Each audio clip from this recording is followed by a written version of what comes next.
Hi friends, welcome to our channel. நம்ம இந்த வீடியோவில் என்ன பார்க்க போகிறோம் அப்படின்னு பார்த்தீங்கன்னா, புதுசாக குரூப் 2 குரூப் 4 ரெண்டுத்துக்குமே வந்து சிலபஸ் சேஞ்ச் பண்ணியிருக்காங்க. ஸோ நமக்கு பாலிட்டியில் பார்த்திங்கன்னா முன்ன மாதிரி இல்லாமல் முன்ன வந்து பார்த்திங்கன்னா 10 கொஷின்ஸ் வரைக்கும் கேட்குறதுக்கு வாய்ப்பு இருந்தது. இப்போ மற்ற சப்ஜெக்ட்லேயே இருக்கிறதுலே எதில் அதிகமாக கொஷின் கேட்பாங்க அப்படின்னா பாலிட்டியில் தான். ஸோ 15 கேள்விகள் வந்து பாலிட்டியில் கேட்க போகிறாங்க அப்படின்னு சொல்லியிருக்காங்க. ஸோ அதோடைய இம்பார்ட்டன்ஸ் வந்து நம்ம தெரிஞ்சுக்கணும். பாலிட்டியை பொறுத்த வரைக்கும் ஒவ்வொரு லெசனும் முக்கியம், ஒவ்வொரு லைனும் முக்கியம் அப்படிங்கிற அளவுக்கு ஆகிடுச்சு இப்போ. ஸோ அதனால் நம்ம சேனலில் இப்போ தொடர்ச்சியாக பாலிட்டிக்கான ஒவ்வொரு லெசனாக புக்கை வந்து டீச் பண்ணி போட்டுடலாம். சரியா? லைன் பை லைனாக டீச் பண்ணுறதுல என்ன ஒரு ப்ளஸ் இருக்குது அப்படின்னா, நீங்கள் 1 or 2 டைம் இந்த வீடியோவை பார்த்துட்டு நீங்கள் உங்கள் புக்கை ரெஃபர் பண்ணும்போது எது முக்கியமான பாயிண்ட்டு, எந்த இடத்துல இருக்குது, எந்த பேராகிராஃபில் இருக்குது, எந்த பேஜில் இருக்குது அப்படிங்கிறத தெரிஞ்சுக்கிறதுக்கு யூஸ்ஃபுல்லாக இருக்கும். ஸோ ஃபஸ்ட்டு பார்க்குறது வந்து பார்த்திங்கன்னா இந்திய அரசியலமைப்பு அப்படிங்கிற லெசனு 12th ஸ்டாண்டர்ட் பாலிட்டி புக்கில் இருக்கக்கூடிய முதல் லெசன் இது. சரியா? 12th ஸ்டாண்டர்ட் பாலிட்டி அப்படிங்கிறது வந்து பாலிட்டி புக்கை பொறுத்த வரைக்கும் ரொம்ப ரொம்ப முக்கியமானது. நமக்கு கொடுத்துருக்கிற சிலபஸில் இருக்கக்கூடிய அந்த டாபிக்ஸை படித்து பார்த்தீங்கன்னா இதில் இருக்கக்கூடிய லெசன், அந்த பொருளடக்கம் அப்படின்னு சொல்லிட்டு லெசனுடைய வாரியாக அந்த ஹெட்டிங் கொடுத்துருப்பாங்களா, அதில் பார்க்கும்போது உங்களுக்கு வந்து 50% ஆஃப் சிலபஸ் வந்து இதில் இருக்கும். அதே போல் மீதி வந்து பார்த்திங்கன்னா 10th ஸ்டாண்டர்டு பாலிட்டி படிச்சிங்கன்னா நீங்கள் வந்து 12th and then 10th polity படிக்கும்போதே 70% ஆஃப் சிலபஸை நீங்கள் முடிச்சுடுவீங்க. சரியா? ஸோ ரிமைனிங் இருக்கிறது வந்து செலக்டடாக 11th standard 9th and then 8thலாம் செலக்டடான லெசன்ஸ் படிச்சுக்கலாம். 6th 7th வந்து ரொம்ப கம்மியாக தான் கண்டென்ட்டே இருக்கும். ஸோ அது ஒரே வீடியோவில் கூட நம்ம கண்டென்ட்டை மட்டும் எடுத்து எழுதி நம்ம கீ பாயிண்ட்ஸ் மட்டும் போட்டு வீடியோவாக போட்டுடலாம். சரியா? இப்போ வீடியோக்குள்ளே போயிடலாம். இந்திய அரசியலமைப்பு அப்படிங்கிற லெசனில் நம்ம என்னெல்லாம் பார்க்க போகிறோம் அப்படிங்கிறத முதல்ல பார்த்துடலாம். இந்திய அரசியலமைப்பின் பொருள், அதோடைய இயல்பு, அதோட முக்கியத்துவம், அதோடைய பொருண்மைகள், இது எல்லாமே இந்த லெசனில் இருக்க போகுது. இந்திய அரசமைப்பின் பொருள், இயல்பு, முக்கியத்துவம் ஆகிய பொருண்மைகள் குறித்து இந்த அழகு விவரிக்கிறது. இந்திய அரசியலமைப்பு தத்துவத்தின் உள்ளார்ந்த நோக்கங்களை இந்த அழகு வழங்குகிறது. ஸோ இந்திய அரசியலமைப்புடைய தத்துவத்துடைய நோக்கம் என்ன அப்படிங்கிறதையும் இந்த லெசனில் தெரிஞ்சுக்கலான்னு சொல்கிறாங்க. இந்த அழகில் இந்திய அரசமைப்பு உருவாக்கத்தின் மேன்மைகள் முதன்மைப்படுத்தப்படுகிறது. ஸோ இந்த லெசனை பொறுத்த வரைக்கும் ரொம்ப முக்கியமாக எதை சொல்லியிருப்பாங்க அப்படின்னா, இந்திய அரசியலமைப்பு எப்படி உருவாச்சு அப்படிங்கிற மேன்மைகள் பற்றி சொல்லியிருக்காங்கன்னு சொல்றாங்க. அரசமைப்பை உருவாக்கியவர்களுக்கு அரசமைப்பில் சேர்ப்பதற்கும் உந்துதலாகவும் இருந்த மூல ஆதாரங்கள் அடையாளப்படுத்தப்படுகிறது. ஸோ அரசியலமைப்பு எப்படி உருவாச்சு, அதை உருவாக்குனவங்களுக்கு அரசமைப்பில் அந்த கொள்கைகள் எல்லாம் கொண்டு வந்து சேர்ப்பதற்கு உந்துதலாக இருந்த முக்கியமான காரணங்கள் என்ன, அதற்கான ஆதாரங்கள் என்ன, எந்த நாட்டு அரசியலமைப்பிலிருந்து என்னென்ன எல்லாம் கொண்டு வந்து நமக்கு இந்திய அரசியலமைப்பில் சேர்த்திருக்காங்க அப்படிங்கிறதெல்லாம் நம்ம பார்க்க போகிறோம். இந்திய அரசியலமைப்பின் சிறப்பு கூறுகளை இந்த அழகு விவரிக்கிறது. ஸோ இந்திய அரசியலமைப்புடைய சிறப்பு இயல்புகள் அப்படின்னு சொல்லிட்டு நம்ம சிலபஸ்லேயே இருக்கும். ஸோ அரசமைப்புடைய சிறப்பு கூறுகளை பற்றியும் தெரிஞ்சுக்க போகிறோம். இந்த அழகில் இந்தியாவில் செயல்படுகின்ற முறையிலான மக்களாட்சியை தெளிவுபடுத்துகிறது. ஸோ அரசியலமைப்பு படியிலான மக்களாட்சி எப்படி இந்தியாவில் செயல்படுத்தப்படுகிறது அப்படிங்கிறத தெளிவுபடுத்தப்படுகிறது. பார்க்கலாம். அரசியலமைப்பின் பொருள், பணிகள் மற்றும் முக்கியத்துவம் அப்படின்னு தான் முதல்ல பார்க்க போகிறோம். காலனி ஆட்சி காலத்தில் உருவான நமது தேசியத்தன்மை அரசியல் விடுதலைக்காக மட்டுமல்லாமல் பல்வேறு பகுதிகளின், அதாவது பிற்காலத்தில் மாநிலங்கள் அப்படின்னு சொல்கிறோம் இல்லையா, அதோடைய ஒருங்கிணைப்பு, அரசியல் அமைப்பு மாதல், அதாவது சட்டமாகுதல், மக்களாட்சி மையம் ஆகியவற்றுக்காக போராடி வந்துள்ளது. ஸோ ஆங்கிலேயர்கள் ஆட்சி காலத்தில் நாம் ஆங்கிலேயர்களுக்கு அடிமைப்பட்டு இருந்தோம் இல்லையா, அதிலிருந்து விடுதலை பெறுவதற்காக மட்டும் போராட்டங்கள் நடக்கலை. பிற்காலத்தில் மாநிலங்களை ஒருங்கிணைக்கிறதுக்கும் அரசியலமைப்புகள் உருவாக்குவதற்கும் மக்களாட்சி மயமாக மாறுவதற்குமே பெரிதும் போராடி இருக்கும் அப்படின்னு சொல்ல வராங்க. அடுத்து பாருங்க. இந்தியா ஒரு பண்பாட்டு வேற்றுமை கொண்ட நாடு என்ற போதிலும் இந்தியர்கள் அனைவரும் பல வகைகளில் ஒவ்வொருவரும் ஒருவருக்கு ஒருவர் சார்ந்தும் ஒத்துழைப்புடனும் உள்ளனர். ஸோ இந்தியாவை பொறுத்த வரைக்கும் வேற்றுமை இருக்கக்கூடிய நாடாக இருந்தாலும் இந்தியர்கள் எல்லாருமே பல்வேறு வகைகளில் ஒருவருக்கொருவர் சார்ந்தும் ஒத்துழைப்புடனும் இருக்காங்கன்னு சொல்கிறாங்க. ஸோ ஒற்றுமை அப்படிங்கிறது நம்ம நாட்டில் இருக்குது. இந்த நாட்டின் மக்கள் அனைவரும் ஒருமைப்பாட்டுடன் வாழ சில குறிப்பிட்ட அடிப்படை விதிகளும் ஒழுங்குமுறைகளும் கொண்டிருப்பது அவசியமாகிறது. ஸோ நாட்டில் பொறுத்த வரைக்கும் எல்லாரும் ஒற்றுமையோடு இருக்கணும் அப்படிங்கிறதுக்காக பல்வேறு அதுக்கான சில ஒழுங்குமுறை விதிகள்லாம் இருக்குது அப்படின்னு சொல்கிறாங்க. அது ரொம்ப கட்டாயம். இத்தகைய விதிகள் ஒழுங்குமுறைகள் இல்லை என்றால் மக்களாட்சி நிலைத்திருக்காது. ஸோ இந்த மாதிரியான ஒரு விதிமுறைகள் உருவாக்கப்படாமல் இருந்திருந்தால் மக்களாட்சி வந்து நிலை பெற்றிருக்காது நம்ம நாட்டில்னு சொல்கிறாங்க. அந்நிலையில் மக்களின் நிலை பாதுகாப்பற்றதாக இருக்கும். ஸோ ஒருவேளை இந்த மாதிரியான ஒழுங்குமுறை சட்டங்கள் இல்லாமல் இருந்தால் மக்களுக்கு பாதுகாப்பு இருந்திருக்காது. அடுத்து பாருங்க, காலனி ஆட்சி காலத்தில் இந்தியா ஆங்கிலேய அரசால் பிறப்பிக்கப்பட்ட சாசனங்கள் அப்படின்னு சொல்லுவாங்க, அதாவது சார்ட்டர்ஸ் அப்படின்னு சொல்லுவாங்க. ஆங்கிலேயர்கள் ஆட்சி செய்யும் போது இந்தியா எப்படி இருந்தது அப்படின்னா, ஆங்கிலேயர்கள் பிறப்பித்த சாசனங்கள், அவங்களுடைய ஆட்சிக்குழு சட்டங்கள், அப்புறம் காலனி ஆட்சி கால இந்திய அரசாங்க சட்டங்கள், இதை அடிப்படையாக வச்சு ஆளப்பட்டது.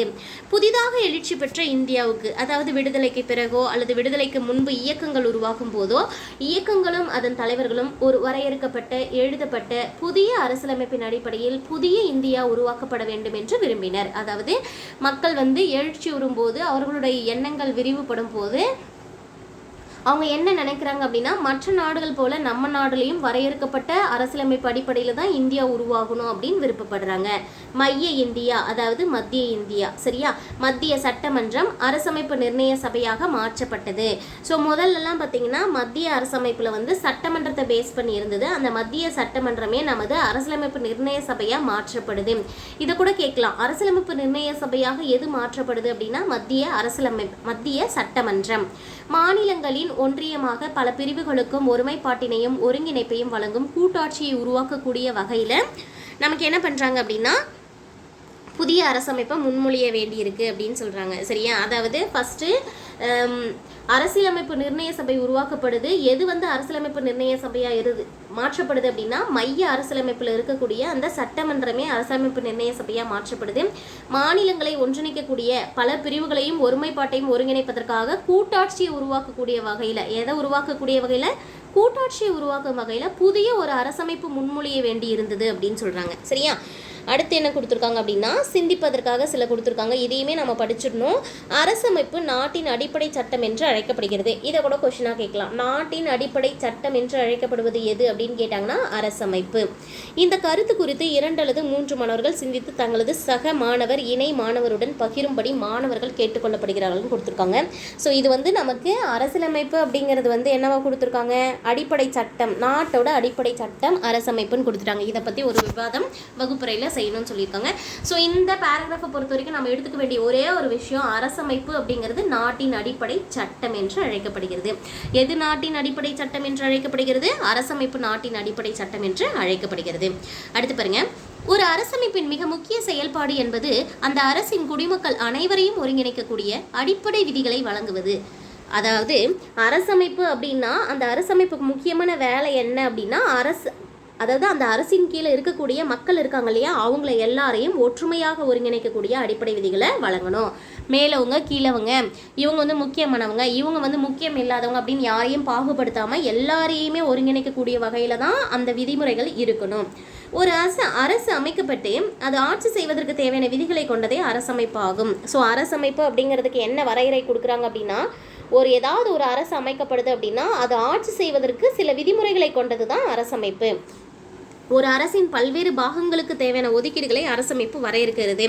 அதாவது அரசமைப்பு அப்படிங்கிறது எதெல்லாம் தருது அப்படின்னா, ஒரு அரசு பல வகைகளில் அதுக்கு என்னெல்லாம் தேவையோ அந்த மாதிரி ஒதுக்கீடுகளை அரசமைப்பு வரையறை செய்து வைத்திருக்கு. இந்திய பன்மைத்துவத்திற்கு மாநிலங்களின் ஒன்றியம் தேவையானது. இந்தியா பன்முகத்தன்மை உடையது. இந்தியாவுடைய பன்முகத்தன்மைக்கு என்ன தேவைப்படுது அப்படின்னா, மாநிலங்களின் ஒன்றியம், அதாவது மாநிலங்கள் அனைத்தையும் ஒன்றிணைத்து ஒற்றுமைப்படுத்தக்கூடிய ஒரு அமைப்பு தேவைப்படுது. அதுதான் மாநிலங்களின் ஒன்றிணையம் அப்படிங்கிறது இந்தியாவுடைய பன்மைத்துவத்திற்கு தேவையானது. இந்திய விடுதலை போராட்ட இயக்கங்களும் ஒரு மக்களாட்சி வடிவிலான அரசையே விரும்பின. ஸோ இந்தியாவுக்கு விடுதலை போராட்ட இயக்கங்கள் பல்வேறு இருந்தது இல்லையா, அந்த விடுதலை போராட்ட இயக்கங்கள் கூட என்ன எதிர்பார்த்தாங்க அப்படின்னா, ஒரு மக்களாட்சி வடிவிலான அரசை எதிர்பார்த்தன. ஸோ எந்த வகையான அரசு நம்மளுடையது? மக்களாட்சி வடிவிலான அரசு. இதன்படி நாடாளுமன்றமே நமது அரசின் கொள்கைகளையும் சட்டங்களையும் முடிவு செய்கிறது. இதில் நம்மளுடைய அரசமைப்பு எந்த மாதிரியானதுன்னு ஒரு கேள்வி ஞாபகம் வச்சுக்கோங்க. மக்களாட்சி வடிவிலான அரசமைப்பு. அதே போல் நம்மளுடைய நாடாளுமன்றம் தான் நம்மளுடைய அரசின் கொள்கைகளையும் சட்டங்களையும் முடிவு செய்கிறது. இந்த கொஸ்டின் எப்படி கேட்பாங்க அப்படின்னா, இந்தியாவின் அரசின் கொள்கைகளையும் சட்டங்களையும் முடிவு செய்வது எது அப்படின்னு பார்த்தீங்கன்னா நாடாளுமன்றம். நெக்ஸ்ட் பேராகிராஃப் போயிடலாம். இந்த பக்கம் பாருங்க, ஒரு சமூகத்தின் விருப்பங்களை நிறைவேற்றவும் ஒரு சமுதாயத்திற்கான வரையறைகளை உருவாக்கவும் அரசாங்கத்திற்கு அரசமைப்பு அதிகாரம் வழங்குகிறது. ஸோ ஒரு சமுதாயம் இருக்குது, ஃபார் எக்ஸாம்பிள் நம்ம இந்தியா இருக்குது அப்படின்னா, நம்ம இந்தியாவில் இருக்கக்கூடிய அனைத்து மக்களுடைய விருப்பங்களை நிறைவேற்றுவதற்கும் இந்தியாவை ஒரு சமுதாயத்திற்கு தேவையான அனைத்து வரையறைகளை உருவாக்குவதற்கும் கவர்மெண்ட் இருக்காங்க இல்லையா, அரசாங்கத்திற்கு வந்து அதிகாரம் கொடுக்கறது யாருன்னா அரசியலமைப்பு புத்தகம் தான். சரியா? ஒரு சமூகத்துடைய விருப்பங்களை நிறைவேற்றுவதற்கும் ஒரு சமுதாயத்திற்கு தேவையான வரையறைகளை உருவாக்குவதற்கும் அரசாங்கத்திற்கு அதிகாரம் வழங்குவது எது? அரசியலமைப்பு. இந்திய அரசமைப்பின் 4வது பாகம் இந்திய சமூகத்தில் பரவலாக நிலவும் பல சிக்கல்களை எதிர்கொள்ளும் சட்டங்களை அரசு உருவாக்கும் வகையில் விதிகளை கொண்டுள்ளது. இந்திய அரசியலமைப்புடைய 4வது பாகம் அப்படிங்கிறது வந்து பார்ட் 4 அப்படின்னு சொல்லுவோம் இல்லையா, அதுதான். பகுதி 4ல் இந்திய சமுதாயத்தில் இருக்கக்கூடிய பல்வேறு சிக்கல்களை தெரிஞ்சுக்கிற மாதிரியான சட்டங்களை அரசு உருவாக்கக்கூடிய வகையில் விதிகளை வந்து நிறைய வரையறுத்திருக்காங்க. ஒரு நாட்டின் மக்களுடைய அடிப்படை அடையாளங்களை அரசமைப்பு வெளிப்படுத்துகிறது. நாட்டு மக்கள் இருக்காங்க இல்லையா, இந்திய மக்கள், அவங்களுடைய அடிப்படை அடையாளங்களை அரசியலமைப்பு வெளிப்படுத்துது அப்படின்னு சொல்கிறாங்க. தனது குடிமக்களால் ஒருபோதும் மீறப்படாத சில குறிப்பிட்ட அடிப்படை சட்டங்களை ஒரு அரசமைப்பு முன்மொழிகிறது. அதாவது இங்கே என்ன சொல்ல வராங்க அப்படின்னா, அரசியலமைப்பு புத்தகம் இருக்குன்னா அதில் குறிப்பிட்ட விதிமுறைகள் எதையுமோ அல்லது சட்டங்களை எதையுமே வந்து கண்டிப்பாக வந்து ஒரு அரசு வந்து மீறாது, குடிமக்களும் மீற மாட்டாங்கன்னு சொல்கிறாங்க. அதாவது அதில் வசிக்கக்கூடிய, அந்த நாட்டில் வசிக்கக்கூடிய மக்களால் மீறப்பட முடியாத அளவுக்கு சில அடிப்படை சட்டங்கள் அரசியலமைப்பில் முன்மொழியப்படுகிறது அப்படின்னு சொல்கிறாங்க. ஒரு நாட்டின் அனைத்து குடிமக்களையும் ஒரு அரசமைப்பு பாதுகாக்கிறது. நாட்டின் குடிமக்கள் அனைவரையும் பாதுகாப்பது எது? அரசமைப்பு. ஒரு நாட்டின் மத்திய அரசுக்கும் அந்நாட்டின் மாநில அரசுகளுக்கும் இடையே உறவினையும் பல்வேறு மாநிலங்களுக்கு இடையிலான உறவினையும் கொண்ட ஒரு சட்ட திட்டத்தினை வந்து வகுக்குது. அரசியலமைப்பு என்ன பண்ணுது அப்படின்னா, அந்த நாட்டில் நிறைய மக்கள் இருப்பாங்க, அந்த மக்களையும் ஒன்று சேர்க்குது, அந்த மக்களை பாதுகாக்குது. மத்திய அரசு மற்றும் மாநில அரசுகளுக்கு இடையே ஒரு உறவை ஏற்படுத்தி தருது. அந்த மத்திய அரசிற்கும் மாநில அரசுகளுக்குமான இடையிலான உறவினை பாதுகாக்கிறது. அதே போல் பல்வேறு மாநிலங்கள், அண்டை மாநிலங்கள் நிறைய இருக்கும் இல்லையா, ஒரு மாநிலம்னு எடுத்துக்கிட்டால் அந்த மாநிலங்களோட ஒரு சுமூகமான உறவினை கொண்ட ஒரு சட்ட திட்டத்தினையும் உருவாக்குது. உலகில் இருக்கக்கூடிய அரசமைப்புகளில் பெரும்பாலான அரசியலமைப்பு புத்தகங்கள் எல்லாமே எழுதப்பட்ட ஆவணங்களாக தான் இருக்குது. அதாவது அரசியலமைப்பை பொறுத்த வரைக்கும் உலகத்தில் இருக்கிற பல்வேறு நாடுகளில் இருக்கக்கூடிய அரசியலமைப்பு புத்தகங்களும் மேக்ஸிமம் எப்படி தான் இருக்குது? எழுதப்பட்ட ஆவணங்களாக தான் இருக்குது. அதுலேயே பார்த்தோம்னா பல்வேறு பிரிவுகள் இருக்கும், பட்டியல்கள் இருக்கும். அரசியலமைப்பு புத்தகம் அப்படின்னு எடுத்துக்கிட்டாவே அதில் என்னெல்லாம் இருக்கும்? பல்வேறு வகையான பிரிவுகளும் பல்வேறு வகையான பட்டியல்களும் இருக்கும். இங்கிலாந்து அரசில் காணப்படுவது போன்று அரசமைப்பை ஒரே ஆவணமாக கொண்டிராத சில அரசுகளும் உள்ளன. அதாவது இங்கிலாந்தில் வந்து எப்படி இருக்கும் அப்படின்னா அரசமைப்பு ஒரே ஆவணமாக இருக்காது. சரியா? அந்த மாதிரி சில அரசுகளும் இருக்குது அப்படின்னு சொல்கிறாங்க. இங்கிலாந்து அரசானது எப்படி இருக்கும் அப்படின்னா ஏராளமான வழக்கங்கள், உடன்பாடுகள், வரலாற்று முன்னுதாரணங்கள் ஆகியவற்றின் தொகுக்கப்பட்ட அங்கங்களாக இருக்கும். அவங்களுக்கு ஒரே ஒரு அரசியலமைப்பு புத்தகம் அப்படின்ற மாதிரி இல்லாமல் அவங்களுடைய அரசியலமைப்பு அரசானது வந்து பல்வேறு வழக்கங்களையும் பல்வேறு உடன்பாடுகளையும் பல்வேறு வரலாற்று ஆதாரங்களையும் உடையதாக பல அம்சங்களை கொண்ட ஒரு தொகுப்பாக தான் இருக்கும் அப்படின்னு கொடுத்துருக்காங்க. மதச்சார்பு அரசு ரொம்ப ரொம்ப முக்கியமானது. ஏன்னா நம்ம சிலபஸில் வந்து மதச்சார்பின்மை அப்படிங்கிற ஒரு வார்த்தையும் இருக்கும். அதே போல் இந்த மதச்சார்பற்ற அரசு அப்படிங்கிறது, மதச்சார்பு அரசு அப்படிங்கிறது நம்ம என்னன்னு தெரிஞ்சுக்கணும். மதச்சார்பின்மை கோட்பாட்டினை பின்பற்றாத அரசு மதச்சார்பு அரசு. வார்த்தையை நல்லா புரிஞ்சுக்கோங்க. மதச்சார்பின்மை அப்படிங்கிறது வந்து எந்த மதத்தையும் சார்ந்து இருக்க மாட்டாங்க, ஆனால் அந்த கோட்பாட்டை பின்பற்றாத அரசை தான் மதச்சார்பு அரசுன்னு சொல்லுவாங்க. அப்போ என்ன சொல்ல வராங்க அப்படின்னா மதங்களை பின்பற்றக்கூடிய அரசு அப்படின்னு மீனிங்க. மதச்சார்பின்மை கோட்பாட்டை பின்பற்றாத அரசாக இருந்தால் கண்டிப்பாக என்ன பண்ணும்? மதச்சார்பு கோட்பாட்டை பயன்படுத்துவாங்க. அப்போ மதத்தை சார்ந்து இருப்பாங்க. மதச்சார்பின்மை கோட்பாட்டை அவங்க பின்பற்ற மாட்டாங்க. அதுதான் இங்கே சொல்ல வராங்க. சுற்றி வளைச்சு சொல்லியிருக்காங்க, அவ்வளோதான். மதச்சார்பின்மை கோட்பாட்டை பின்பற்றாத அரசு மதச்சார்பு அரசு எனப்படும். மதச்சார்பு அரசு என்பது ஒரு மதத்தை அரசு மதமாக கொண்டிருக்கும். ரொம்ப முக்கியமானது பாருங்கள். மதச்சார்பு அரசு அப்படிங்கிறது வந்து ஏதாச்சும் ஒரு மதத்தை அவங்களுடைய மதமாக, அரசுடைய மதமாக கொண்டிருப்பாங்க.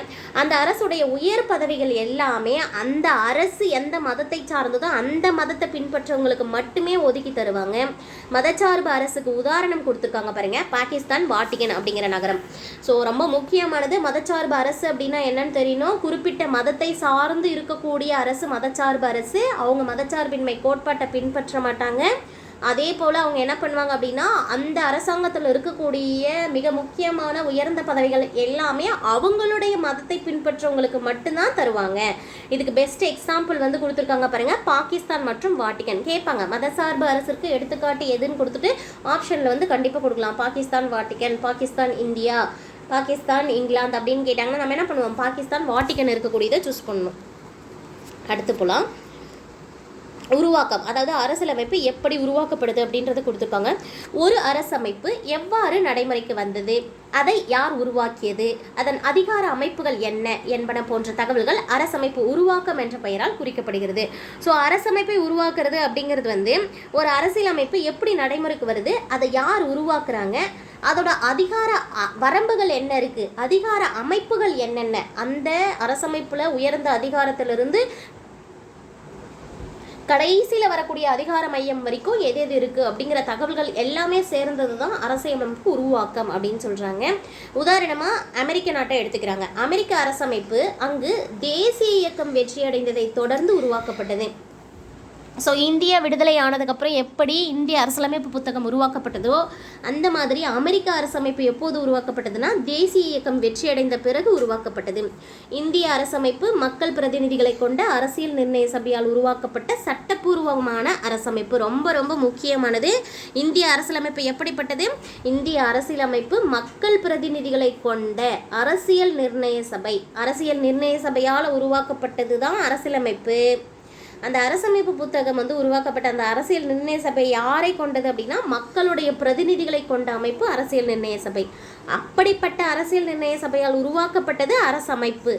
விடுதலையின் போது நாட்டில் இருந்த மக்கள் பிரிவுகளில் பெரும்பான்மையானோர் ஒருமித்த கருத்தை இந்திய அரசியலமைப்பு பிரதிபலிக்கிறது. அதாவது விடுதலை பெற்ற போது மக்களுடைய எண்ணங்கள் எவ்வாறு இருந்தது அப்படிங்கிறது பிரதிபலிக்கக்கூடிய வகையில் தான் இந்திய அரசியலமைப்பு இருக்குது அப்படின்னு கொடுத்துருக்காங்க.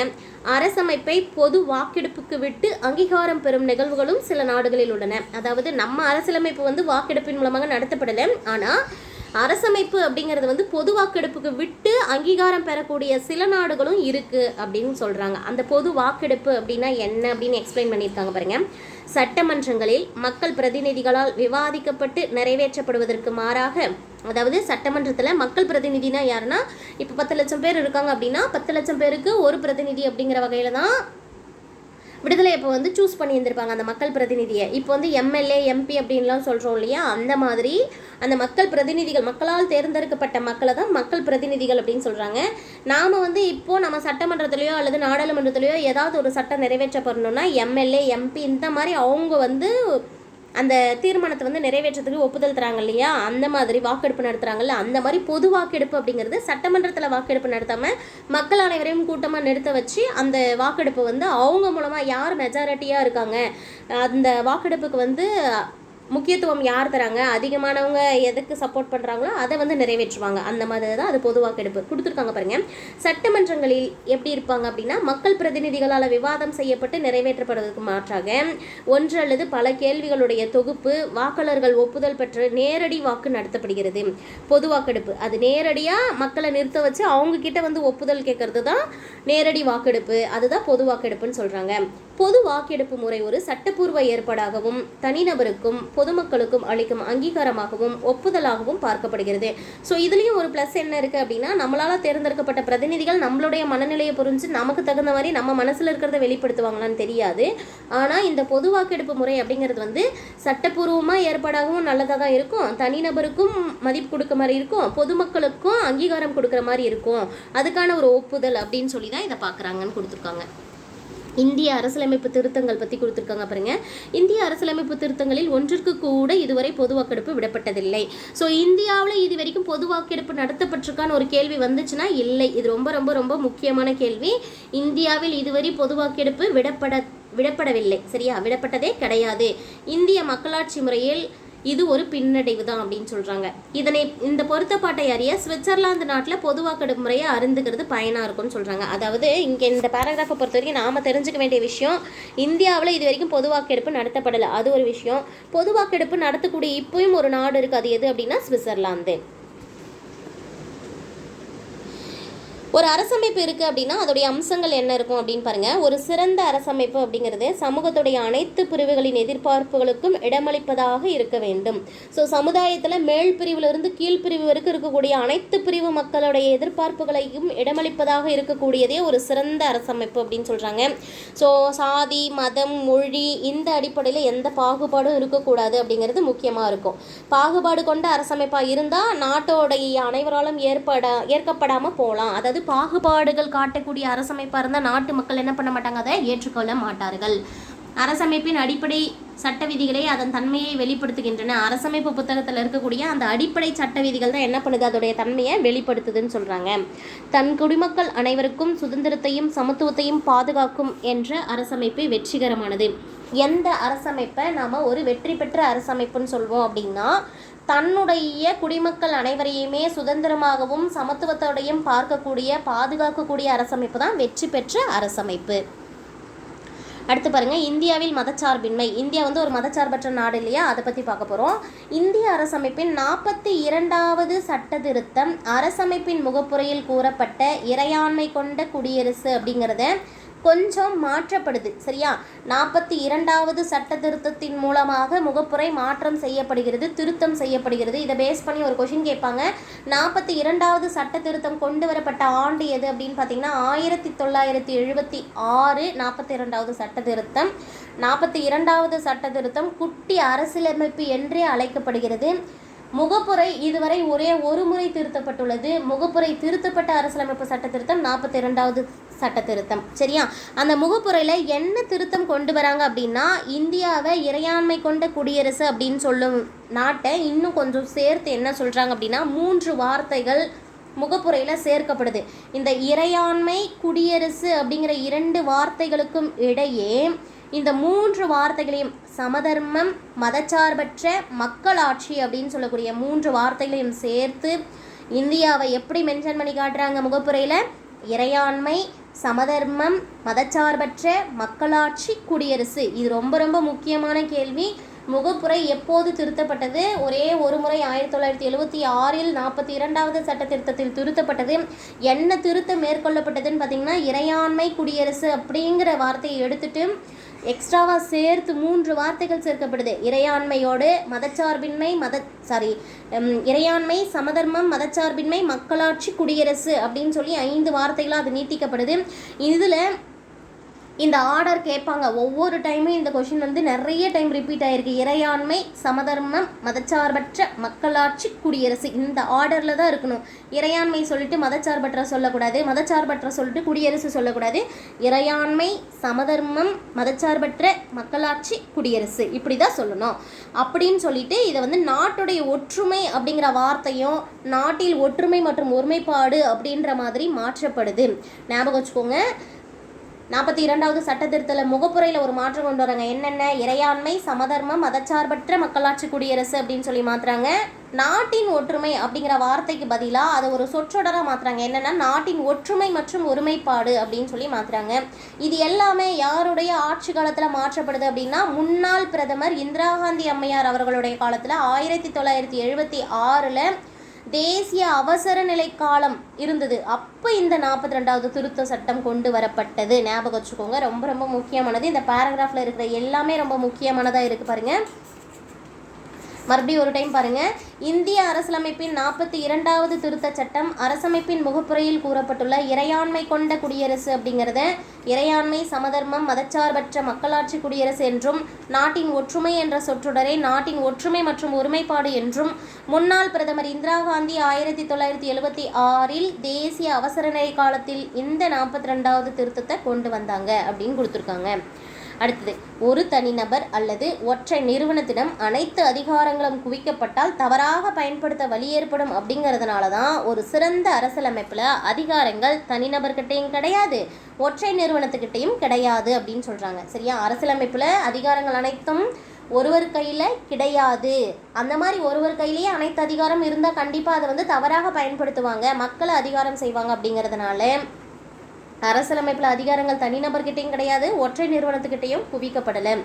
இதை ஒட்டி பல அமைப்புகளுடன் பகிர்ந்து கொள்ளும் வகையில் பிரித்து வழங்கப்பட்டு சமநிலைப்படுத்தும் முறை பின்பற்றப்பட்டது. அதிகாரங்கள் எப்படி இருக்குது? பகிர்ந்து கொள்ளக்கூடிய வகையில் பிரித்து வழங்கப்பட்டு சமநிலைப்படுத்தக்கூடிய முறையில் பின்பற்றப்படுது. இந்திய அரசமைப்பு அதிகாரங்களை சட்டமன்றம், நிர்வாகம், நீதித்துறை போன்ற நிறுவனங்களிடையே கிடைமட்டமாக பகிர்ந்து வழங்குகிறது. ரொம்ப முக்கியமானது. இந்திய அரசியலமைப்பில் அதிகாரங்கள் எப்படி பகிர்ந்து வழங்கப்படுகிறது அப்படின்னு கேட்டாங்கன்னா கிடைமட்டமாக. எப்படி?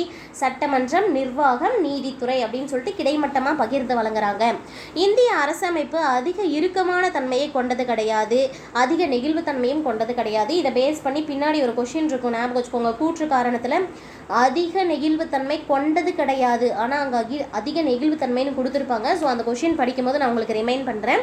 இந்திய அரசியலமைப்பு அதிகமாக இறுக்கமானதும் கிடையாது. இறுக்கமானதுன்னா இந்திய அரசியலமைப்பு வந்து ரொம்ப வந்து எல்லாரையும் அதிகாரம் பண்ணக்கூடியதாகவும் இருக்காது, அதே போல் அது வந்து அதிகமாக நெகிழ்வுத்தன்மை, அதாவது ஈஸியாக மாற்றுற மாதிரியும் இருக்காது.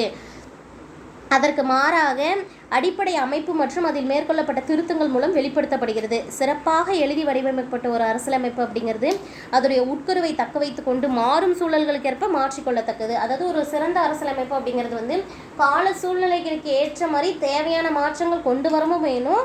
ஆனால் அந்த சூழ்நிலைகளை புரிஞ்சு கொள்ளிட்டு அது வந்து நம்ம அதை அதிகமாகவும் மாற்ற முடியாத அளவுக்கும், ஆனால் மாற்றமே செய்ய முடியாமல் ரொம்ப இறுக்கமாகவும் இல்லாமல் இருக்கணும், அதுதான் சிறந்தது அப்படின்னு சொல்கிறாங்க.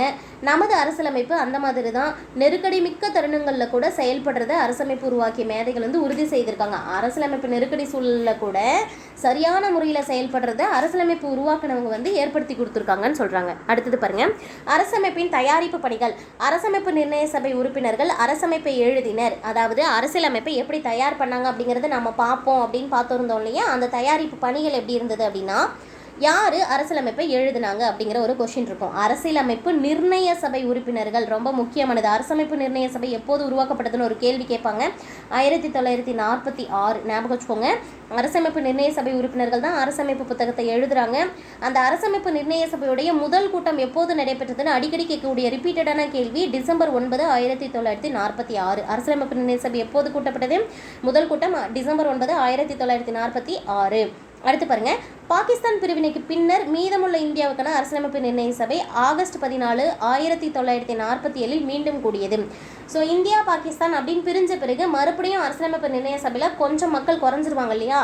மீதி இருக்கக்கூடிய அந்த அரசியலமைப்பு நிர்ணய சபை திரும்பவும் எப்போ கூடுறாங்கன்னு பார்த்தீங்கன்னா 1947 ஆகஸ்ட் 14 அன்னைக்கு கூடுறாங்க.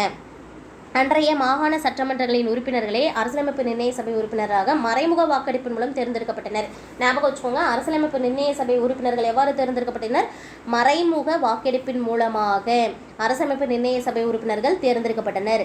எதிலிருந்து தேர்ந்தெடுக்கப்பட்டனர்னா, அன்னைக்கு இருந்த மாகாண சட்டமன்ற உறுப்பினர்கள் அரசியலமைப்பு நிர்ணய சபை உறுப்பினர். அதனால தான் மாகாண சட்டமன்றமே அரசியலமைப்பு நிர்ணய சபையாக உருவாச்சு அப்படிங்கிற ஒரு வேர்ட் படிச்சிருப்போம். அடுத்து பாருங்க, கேபினெட் மிஷன் என்று அழைக்கப்பட்ட பிரிட்டானிய அமைச்சரவை குழு முன்மொழிந்த அடிப்படையிலேயே அரசியலமைப்பு நிர்ணய சபை உறுப்பினர்கள் வரிசை அமைந்தது. ஸோ இந்த அரசியலமைப்பு நிர்ணய சபை உறுப்பினர்களை எப்படி வந்து தேர்ந்தெடுக்கலாம் அப்படிங்கிற ஐடியா யார் கொடுத்தாங்கன்னு பார்த்தீங்கன்னா, கேபினெட் மிஷன், கேபினெட் தூதுக்குழு அப்படின்னு சொல்லுவாங்க. கேபினெட் மிஷன் என்று அழைக்கப்பட்ட பிரிட்டானிய அமைச்சரவை குழு, அது வந்து ஆங்கிலேய அமைச்சரவை குழு அப்படின்னு சொல்கிறாங்க. அந்த அமைச்சரவை குழுவில் 3 உறுப்பினர்கள் இருந்திருப்பாங்க. அவர்களுடைய வழிகாட்டுதலின் பேரில் தான் அரசியலமைப்பு நிர்ணய சபை உறுப்பினர்கள் வந்து தேர்ந்தெடுக்கப்பட்டிருந்திருப்பாங்க. சரியா? இந்த புகைப்படம் அப்படின்னு பார்த்தீங்கன்னா, அரசியலமைப்பு வரைவு குழுன்னு சொல்லி ஒரு குழு உருவாக்கியிருப்பாங்க. அந்த வரைவு குழுவில் கிட்டத்தட்ட 7 பேர் இருந்திருப்பாங்க. அதுதான் இங்கே மென்ஷன் பண்ணி காட்டியிருக்காங்க பாருங்க. 1948 எடுத்த ஒரு புகைப்படம் இது. இதில் N Madhava, Syed Mohammad Saadulla, doctor BR Ambedkar, sir Alladi Krishnaswami, sir PN Rao, அதே போல் நின்றுக்கிறவங்கள பார்க்கும்போது SN முகர்ஜி, ஜூகல் கிஷோர் கண்ணா, கேவல் கிருஷ்ணா அப்படின்னு சொல்லிட்டு அந்த அரசியலமைப்பு நிர்ணய சபையில் யாரெல்லாம் இருந்தாங்களோ, யாரெல்லாம் அதில் முக்கியமான உறுப்பினர்களோ அவங்கள கொடுத்துருக்காங்க. சரியா?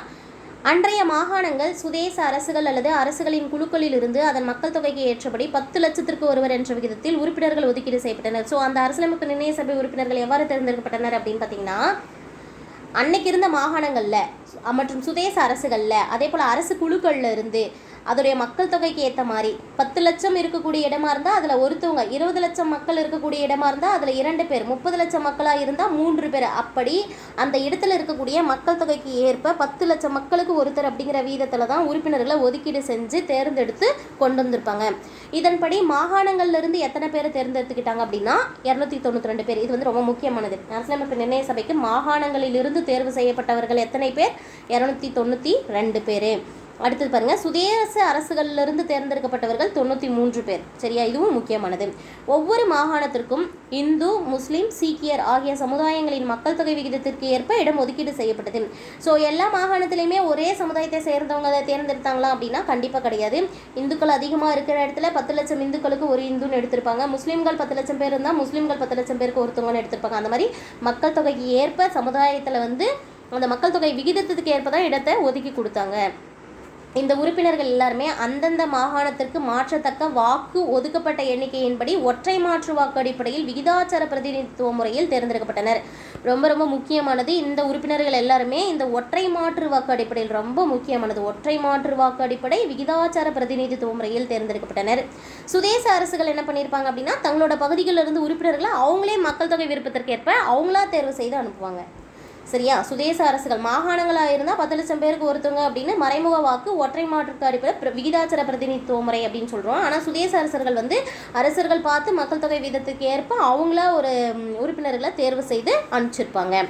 அடுத்தது பாருங்கள், அரசமைப்பு நிர்ணய சபை உருவாக்கம் கொடுத்துருக்காங்க. 284 உறுப்பினர்கள். எத்தனை உறுப்பினர்கள்? 284 உறுப்பினர்கள் அரசமைப்பு நிர்ணய சபையில். 26/11/1949 அன்று அரசமைப்பை ஏற்று கையொப்பமிட்டனர். ரொம்ப முக்கியமானது. 1949 நவம்பர் 26 அன்று அரசியலமைப்பு நிர்ணய சபை ஏற்றுக்கொள்ளப்பட்டது. சரியா, அரசமைப்பு ஏற்றுக்கொள்ளப்பட்டது. அந்த அரசமைப்பை ஏற்றுக்கொண்டு கையெழுத்திட்ட உறுப்பினர்களின் எண்ணிக்கை எத்தனைன்னு ஒரு கொஸ்டின் கேட்பாங்க அடிக்கடி. 284 உறுப்பினர்கள். அரசமைப்பு நிர்ணய சபையின் முதல் கூட்டம் எப்போது நடத்தப்பட்டது அப்படின்னு பார்த்தீங்கன்னா 1946 டிசம்பர் 9 காலை 11 மணி அளவில் நியூ டெல்லியில் அரசமைப்பு அரங்கில் கூடுறாங்க. அந்த கூட்டத்துடைய முதல் கூட்ட பொருளே என்ன அப்படின்னா, அந்த கூட்டம் கூடினதுலேயே ஃபஸ்ட்டு என்ன செய்கிறாங்க அப்படின்னா தற்காலிக தலைவரை தேர்வு செய்கிறது தான் அவங்களுடைய முதல் வேலையாக இருக்குது. ஆச்சாரிய ஜேபி கிருபாலினி அவர்கள், சரியா, ஐக்கிய மாகாணத்தில் பொதுவாக செலக்ட் ஆனவங்க அவங்க. ஆச்சாரிய ஜேபி கிருபாலினி அவர்கள் டாக்டர் சச்சிதானந்த சின்ஹாவை தற்காலிக தலைவராக தலைமையேற்று நடத்த சொல்லி கேட்டுக்கிறாங்க. சரியா, அப்போ டிசம்பர் 9 1946 முதல் கூட்டத்தின் போது யார் தற்காலிக தலைவராக தேர்ந்தெடுக்கப்படுறாங்க? டாக்டர் சச்சிதானந்த சின்ஹா அவர்கள். அடுத்து பாருங்க, அரசமைப்பிற்கு ஒப்புதல் தருவதற்காக மறுபடியும் சபை வந்து இறுதியாக எப்போ கூட்டப்படுது அப்படின்னு பார்த்தீங்கன்னா 24/1/1950. அதாவது 1950 ஜனவரி 24 கூடுது. இதுக்கு நடுவில் எத்தனையோ கூட்டங்கள் நடைபெற்றிருக்கோம், அதையும் நம்ம பார்ப்போம். அந்த கூட்டத்திற்கு யார் தலைமை ஏற்றது பார்த்தீங்கன்னா டாக்டர் ராஜேந்திர பிரசாத் அவர்கள். எப்போ நடந்த கூட்டத்துக்கு? 1950 டிசம்பர் 24 நடந்த அந்த இறுதி கூட்டத்திற்கு தலைமையேற்றவர் டாக்டர் ராஜேந்திர பிரசாத். முதல் கூட்டத்திற்கு தலைமையேற்றவர் டாக்டர் சச்சிதானந்த சின்ஹா. ஞாபகம் வச்சுக்கோங்க. அடுத்து பாருங்க, 9 டிசம்பர் 1946 இந்த 24 ஜனவரி 1950 வரைக்கும் அரசமைப்பு நிர்ணய சபையுடைய விவாதங்கள் எல்லாமே தொகுத்து 12 தொகுதிகளாக கொண்டு வந்திருக்காங்க. பாருங்கள், அந்த தொகுதிகள்லாம் ஒவ்வொன்றும் கொடுத்து எந்தெந்த தேதிகள்லேருந்து எது வரைக்கும் நடந்தது அப்படின்னு கொடுத்துருப்பாங்க. சரியா, தொகுதி 1 அப்படிங்கிறது பார்த்திங்கன்னா டிசம்பர் 9 அதே டிசம்பர் மாதம் 23 வரைக்கும் 1946 நடந்திருக்கும். தொகுதி 1 அப்படின்றது வந்து எதிலிருந்து எது வரைக்கும் நடந்த அந்த விவாத தொகுப்பு அப்படின்னு பார்த்தோம்னா டிசம்பர் 9 டிசம்பர் 23 வரைக்கும். தொகுதி 2 அப்படிங்கிறது வந்து 1947 அடுத்த வருஷம். ஏன்னா இங்கே டிசம்பர், அடுத்து ஜனவரியில் 20 25 வரைக்கும். முதல்ல கூட்டப்பட்டது டிசம்பர் 9 டிசம்பர் 23 வரைக்கும். அடுத்து 1947 ஜனவரி 20 ஜனவரி 25 வரைக்கும். மூன்றாவது தொகுதி அப்படின்னு பார்க்கும்போது பிப்ரவரி மார்ச்சில் வந்து எதுவும் நடக்கல. ஏப்ரல் மாதம் 28 துவங்கி மே மாதம் 2 வரைக்கும் ஒரு கூட்டம் நடக்குது. அதோடைய தொகுதியை வந்து மூன்றாவது தொகுதியாக கொடுத்துருக்காங்க. அடுத்து தொகுதி 4 எது வருது அப்படின்னு பார்த்தீங்கன்னா மே மாதம் முடிஞ்சு ஜூனில் எதுவும் கிடையாது. ஜூலை 14 ஜூலை 31 வரைக்கும் 1947. சரியா, அடுத்தது தொகுதி 5 ஆகஸ்ட் 14 ஆகஸ்ட் 30 வரைக்கும் 1947. ஸோ 47ஆம் ஆண்டு முடிஞ்சது 48க்கு வராங்க. தொகுதி 6 அப்படிங்கிறது ஒரே ஒரு நாள் நடக்குது. ஞாபகம் வச்சுக்கோங்க, தொகுதி 6 அப்படிங்கிறது வந்து ஒரே ஒரு நாள் நடந்த அந்த விவாத தொகுப்பு தான் ஜனவரி 27 1948. அடுத்து தொகுதி 7 பார்க்கும்போது நவம்பர் 4 1948 ஜனவரி 8 1949 வரைக்கும். ஞாபகம் வச்சுக்கோங்க, நவம்பர் 4 1948 துவங்கிறது, ஜனவரி மாதம் 8 1949 வரைக்கும் நடக்குது. அடுத்து தொகுதி 8 அப்படிங்கிறது மே 16 ஜூன் 16 வரைக்கும் 1949 மே 16 தொடங்கி ஜூன் 16 வரைக்கும் நடக்குது. கிட்டத்தட்ட ஒரு மாதம் நடக்குது. எது? தொகுதி 8. தொகுதி 9 பார்க்கும்போது ஜூலை 30 தொடங்கி செப்டம்பர் 18 வரைக்கும் 1949 நடக்குது. ஜூலை 30 தொடங்கி செப்டம்பர் 18 வரைக்கும். தொகுதி 10 எடுத்துக்கும் போது அக்டோபர் 6 தேதி தொடங்குறது. 1949 அக்டோபர் 6 தொடங்கி அக்டோபர் 17 வரைக்கும் நடக்குது. அடுத்து தொகுதி 11 அப்படிங்கிறது வந்து நவம்பர் 14 அதிலிருந்து நவம்பர் 26 1949 நவம்பர் 14 நவம்பர் 26 வரைக்கும் நடக்குது. தொகுதி 12 அப்படிங்கிறது வந்து ஜனவரி 24 1950 வரைக்கும் நடக்குது. அதுவும் ஒரே நாள் தான். இந்த தொகுதி 6 12 ஒரு நாள் தான் நடந்திருக்கும். நோட் பண்ணிக்கோங்க. தொகுதி 6 அப்படிங்கிறது வந்து ஜனவரி 27 1948. தொகுதி 12 அப்படிங்கிறது வந்து ஜனவரி 24 1950. அடுத்து இந்திய அரசியலமைப்பிற்கான மூல ஆதாரங்கள் அப்படிங்கிறதோட, அதாவது இந்திய அரசியலமைப்பிற்கு எந்தெந்த கருத்துக்களை எந்தெந்த நாட்டோட அரசியலமைப்பு புத்தகத்திலிருந்து எடுத்துக்கிட்டோமோ அதோட இந்த வீடியோ வந்து நம்ம ஸ்டாப் பண்ணிக்கலாம். சரியா? நெக்ஸ்ட் இதோடைய கண்டினியூஷனை இன்னொரு பார்ட்டில் பார்த்துடலாம். இப்போதைக்கு இந்த அரசியலமைப்பின் மூல ஆதாரங்கள் அப்படிங்கிறது ரொம்ப முக்கியமானது. வீடியோ வந்து ஸ்கிப் பண்ணாமல் பாருங்கள்.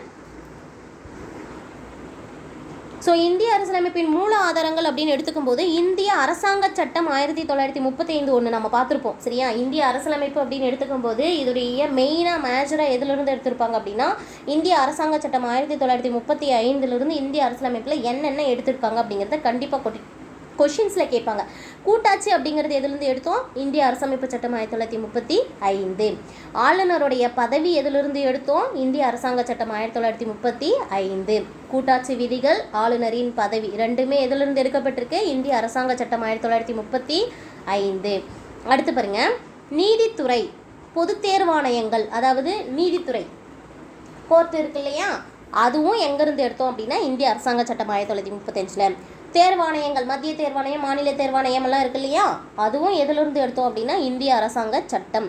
நெருக்கடி கால விதிகள், நெருக்கடி நிலை அப்படின்னு சொல்லிட்டு ஒன்று இருக்கும் இல்லையா, அந்த விதிகள் எல்லாமே இருக்கு இல்லையா, அது வந்து பார்த்திங்கன்னா 1935 அரசாங்க சட்டத்தில் தான் எடுக்கிறோம். நிர்வாக விவரங்கள் இது எல்லாமே இந்திய அரசாங்க சட்டம் 1935 எடுக்கப்பட்டது. ரொம்ப ரொம்ப முக்கியமானது. கூட்டாட்சி விதிகள், ஆளுநரின் பதவி, நீதித்துறை, பொது தேர்வாணையங்கள், நெருக்கடி கால விதிகள், நிர்வாக விவரங்கள் எல்லாமே இந்திய அரசாங்க சட்டம் 1935 எடுத்திருக்காங்க. ஸோ பிரிட்டன்லேருந்து என்னெல்லாம் எடுத்துக்கிட்டோம், அதாவது இங்கிலாந்துலேருந்து என்னெல்லாம் எடுத்துக்கிட்டோம் அப்படின்னு பார்ப்போமா? நாடாளுமன்ற அரசு. இந்தியாவில் நாடாளுமன்றம் இருக்கா? இருக்குது. இந்த நாடாளுமன்றம் அரசு எங்கேருந்து எடுத்தோம்? பிரிட்டன்லேருந்து.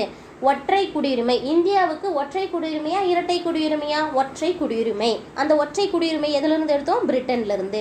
சட்டத்தின் ஆட்சி அப்படிங்கிற வார்த்தை எதிலிருந்து எடுத்தோம்? பிரிட்டனுடைய அரசியலமைப்பு புத்தகத்திலிருந்து. நாடாளுமன்ற செயல்முறைகள், ஏன்னா நாடாளுமன்றமே பிரிட்டன்லேருந்து எடுத்தோம் அப்படின்னா நாடாளுமன்ற செயல்முறைகளை எங்கேருந்து தான் எடுத்திருந்திருப்போம்? பிரிட்டன்லேருந்து தான் எடுத்திருப்போம். அதே போல் இடைக்கால தடையாணைகள் பிரிட்டன்லேருந்து எடுக்கப்பட்டது. ஒற்றை குடியுரிமை, சட்டத்தின் ஆட்சி, நாடாளுமன்ற அரசு, நாடாளுமன்ற செயல்முறைகள், இடைக்கால தடைகள், இது எல்லாமே எங்கேருந்து எடுக்கப்பட்டது? பிரிட்டன்லேருந்து. அடுத்து அமெரிக்காவிலிருந்து என்னென்ன எடுத்துக்கிட்டோம் அப்படின்னு பார்க்கலாமா? அமெரிக்க அரசமைப்பிலிருந்து அடிப்படை உரிமைகள் அமெரிக்க அரசியலமைப்பிலிருந்து எடுக்கப்பட்டது. ரொம்ப ரொம்ப முக்கியமானது. ரிப்பீட்டடாக கேட்கக்கூடிய கேள்வியும் இதுதான். அடிப்படை உரிமைகள் எந்த அரசியலமைப்பிலிருந்து பெறப்பட்டது? அமெரிக்க அரசியலமைப்பிலிருந்து. அடுத்தது நீதி சீராய்வு. நீதித்துறை வந்து பிரிட்டன்லேருந்து எடுத்தோம். நீதி சீராய்வு செய்கிறது எங்கேருந்து எடுத்திருக்கோம் அப்படின்னா அமெரிக்காவிலிருந்து. அதே போல் குடியரசுத் தலைவர் மீது பதவி நீக்க தீர்மானம் கொண்டு வர முறை, இதெல்லாம் வந்து அடுத்தடுத்த லெசனில் நம்ம பார்ப்போம். குடியரசுத் தலைவரை பற்றி பார்க்கும்போதெல்லாம் அவரை எப்படி வந்து பதவி ஏற்றுப்பார், அவரை எப்படி தேர்ந்தெடுப்போம், அவரை எப்படி வந்து பதவி நீக்கம் செய்வோம் அப்படிங்கிறதெல்லாம் பார்ப்போம். இந்த பதவி நீக்க முறை, அதுக்கான தீர்மானம் கொண்டு வரது எங்கேருந்து எடுத்துக்கிட்டோம் அப்படின்னா அமெரிக்காவிலிருந்து. அதே போல் நீதித்துறை நாம் பிரிட்டன்லேருந்து எடுத்துக்கிட்டாலும் நீதியை சீராய்வு செய்வதும், உச்சநீதிமன்ற உயர்நீதிமன்ற நீதிபதிகள், குடியரசு துணைத் தலைவர் எல்லாம் பதவி நீக்கம் செய்யும் முறை, மேக்சிமம் இந்த பதவி நீக்க முறை அனைத்தும் அமெரிக்க அரசியலமைப்பிலிருந்து எடுத்துருக்கோம். அப்படி ஞாபகம் வச்சுக்கோங்க. மேஜரான குடியரசுத் தலைவர் மீதான பதவி நீக்க தீர்மானம், உச்சநீதிமன்ற உயர்நீதிமன்ற நீதிபதிகள் மீது பதவி நீக்க தீர்மானம், குடியரசு துணைத் தலைவர் மீது பதவி நீக்க தீர்மானம், இது எல்லாமே அமெரிக்காவிலிருந்து கொண்டு வரப்பட்டது. இது கூட எக்ஸ்ட்ராவாக நம்ம படிக்க வேண்டியது என்ன அப்படின்னா அடிப்படை உரிமைகள், நீதி சீராய்வு, இது ரெண்டும் அமெரிக்காவிலிருந்து எடுத்திருக்கோம். அடுத்தது அயர்லாந்திலிருந்து அரசு வழிகாட்டு நெறிமுறைகள் எடுத்திருக்கோம். ரொம்ப ரொம்ப முக்கியமானது. அரசு வழிகாட்டு நெறிமுறைகள் அப்படிங்கிறது ரொம்ப ரொம்ப முக்கியமானது. இந்த அரசு வழிகாட்டு நெறிமுறைகள் அப்படிங்கிறது எங்கேருந்து எடுத்திருக்கோம்? அயர்லாந்து நாட்டிலிருந்து கொண்டு வரப்பட்டிருக்கு. அடுத்து இருக்கக்கூடியது கனடா. கனடா நாட்டில் இருந்து என்னென்ன எடுத்துக்கிட்டோன்னு பார்க்கலாம். கனடாவிலிருந்து என்னென்னலாம் நம்ம எடுத்துக்கிட்டோம் அப்படின்னா ஒரு வலுவான மத்திய அரசுடன் கூடிய கூட்டாட்சி ரொம்ப ரொம்ப முக்கியமானது. வலுவான மத்திய அரசு இருக்கணும், மத்திய அரசுக்கு அதிக அதிகாரங்கள் இருந்த முறையில் ஒரு கூட்டாட்சி அமைப்பு அப்படின்னு சொல்லிட்டு, அதே போல் மத்திய அரசுக்கிட்ட தான் பொதுப்பட்டியல் இருக்கணும் அப்படிங்கிறதும், மத்திய அரசு தான் மாநில ஆளுநரை நியமனம் செய்யணும் அப்படிங்கிறதும், உச்சநீதிமன்றத்துக்கு தான் அறிவுரை அதிகார வரம்பு இருக்குது அப்படிங்கிறதெல்லாம் கனடாவிலிருந்து எடுத்துக்கிட்டோம். ரொம்ப முக்கியமானது பாருங்கள், வலுவான மத்திய அரசோடு இருக்கக்கூடிய ஒரு கூட்டாட்சி அமைப்பு, மத்திய அரசுக்கிட்ட பொதுப்பட்டியல் இருக்கணும், மத்திய அரசால் மாநில ஆளுநர் நியமனம் செய்யணும், உச்சநீதிமன்றத்துடைய அறிவுரைகள் எல்லாமே அதிகார வரம்புக்கு உட்பட்டதாக இருக்கணும். இதெல்லாம் வந்து கனடாவிலேருந்து எடுத்துக்கிட்டோம். அடுத்தது ஆஸ்திரேலியா. ஆஸ்திரேலியாவிலேருந்து என்ன கொண்டு வந்தோம் அப்படின்னா, வணிகம், வர்த்தகம், சுதந்திரம், வணிகத்திலையும் வர்த்தகத்திலையும் சுதந்திரம் அப்படிங்கிறதும், நாடாளுமன்றத்துடைய ஈரவைகளுக்கு கூட்டம் ஒன்று நடக்கும் பார்த்திருக்கீங்களா, அந்த கூட்டம் அப்படிங்கிற முறையும் ஆஸ்திரேலியா நாட்டிலிருந்து கொண்டு வரப்பட்டது. வணிகத்துக்கும் வர்த்தகத்திற்கும் சுதந்திரம் அப்படிங்கிற அரசமைப்பும் நாடாளுமன்றத்துடைய ஈரவைக்கான கூட்டமும் ஆஸ்திரேலியாவில் இருந்து கொண்டு வரப்பட்ட முறைகள். அடுத்தது ஜெர்மன் வெய்மர் அரசமைப்பிலிருந்து என்ன கொண்டு வந்தோம் அப்படின்னா, நெருக்கடி காலத்தில் அடிப்படை உரிமைகளை பறிக்கிறோம் இல்லையா, அடிப்படை உரிமைகள் இருக்கும், நெருக்கடி நிலையில் மட்டும் அடிப்படை உரிமைகள் நம்ம என்ன பண்ண முடியாது, செயல்படுத்த முடியாது இல்லையா, அந்த நெருக்கடி காலத்தில் அடிப்படை உரிமைகள் பறிக்கிறோம்ல, அதுதான் ஜெர்மனுடைய அரசியலமைப்பிலிருந்து எடுத்துக்கிட்டோம். சோவியத் ரஷ்யா, அதாவது சோவியத் யூனியன் அப்படிங்கிறது வந்து ரஷ்ய யூனியனு. அடிப்படை கடமைகள், ஸோ ரஷ்யாக்காரங்க வந்து எப்போவுமே கடமையை கண்ணாக இருப்பாங்க, ஞாபகம் வச்சுக்கோங்க. சோவியத் யூனியன்லேருந்து அடிப்படை கடமைகள் கொண்டு வந்தோம். முகப்புறையில் இருக்கக்கூடிய அந்த சமூக பொருளாதார அரசியல் நீதி இருக்குது இல்லையா, அதை பற்றியும் அடிப்படை கடமைகள், அதாவது 42வது அரசியலமைப்பு திருத்தத்தில் உறுதிப்படுத்தினாங்க இல்லையா அடிப்படை கடமைகள் அப்படின்னு சொல்லிட்டு, ஸோ அடிப்படை கடமைகள் எங்கேருந்து கொண்டு வந்தோம் அப்படின்னா வந்து சோவியத் யூனியன்லேருந்து தான் கொண்டு வந்தோம். ஃப்ரான்ஸ்லேருந்து என்ன எடுத்துக்கிட்டோம் அப்படின்னா, குடியரசு அப்படிங்கிற வார்த்தையும் முகப்புறையில் சேர்த்த சுதந்திரம், சமத்துவம், சகோதரத்துவம் அப்படிங்கிற வார்த்தையும் ஃப்ரான்ஸ்லேருந்து எடுத்துக்கிட்டோம். ஸோ வார்த்தைகளாக தான் எடுத்துருக்கோம். ஃப்ரான்ஸ்லேருந்து குடியரசு அப்படிங்கிறதும் முகப்புறையில் இருக்கக்கூடிய சுதந்திரம், சமத்துவம், சகோதரத்துவம் அப்படிங்கிற வார்த்தைகள் எல்லாமே எங்கேருந்து எடுத்துக்கிட்டோம், ஃப்ரான்ஸோடைய அரசியலமைப்பு புத்தகத்திலேருந்து எடுத்துக்கிட்டோம். அடுத்து பாருங்கள், தென்னாப்பிரிக்காவிலேருந்து என்ன எடுத்துக்கிட்டோம் அப்படின்னா, அரசியலமைப்பு திருத்த முறை, அரசியலமைப்பு சட்ட புத்தகத்தை திருத்த முடியுமா, கண்டிப்பாக திருத்த முடியும். ஸோ அந்த மாதிரி அரசியலமைப்பை திருத்தக்கூடிய முறை எங்கேருந்து கொண்டு வந்தோம், தென்னாப்பிரிக்காவிலேருந்து. இதுவும் அடிக்கடி கேட்கக்கூடிய கேள்வி. மாநிலங்களவைக்கு உறுப்பினர்கள் தேர்ந்தெடுக்கப்படுறாங்களா, அந்த முறையும் தென்னாப்பிரிக்காவிலேருந்து கொண்டு வந்தோம். ஸோ ஃப்ரெண்ட்ஸ், நம்ம சேனல் இப்போ தான் ஃபஸ்ட் டைம் பார்க்குறீங்க அப்படின்னா சேனலை சப்ஸ்கிரைப் பண்ணிக்கோங்க, பக்கத்தில் இருக்கிற பெல் ஐக்கானை கிளிக் பண்ணி ஆல்னு செட் பண்ணி வச்சுக்கோங்க. முடிஞ்ச வரைக்கும் நம்ம சேனலுடைய லிங்க்கை வந்து ஃப்ரெண்ட்ஸுக்கு ஷேர் பண்ணுங்கள். நெக்ஸ்ட் வீடியோவில் இந்திய அரசியலமைப்புடைய சிறப்பியல்புகள்லேருந்து இந்த லெசன் முடிகிற வரைக்கும் பார்க்கலாம். தேங்க்யூ.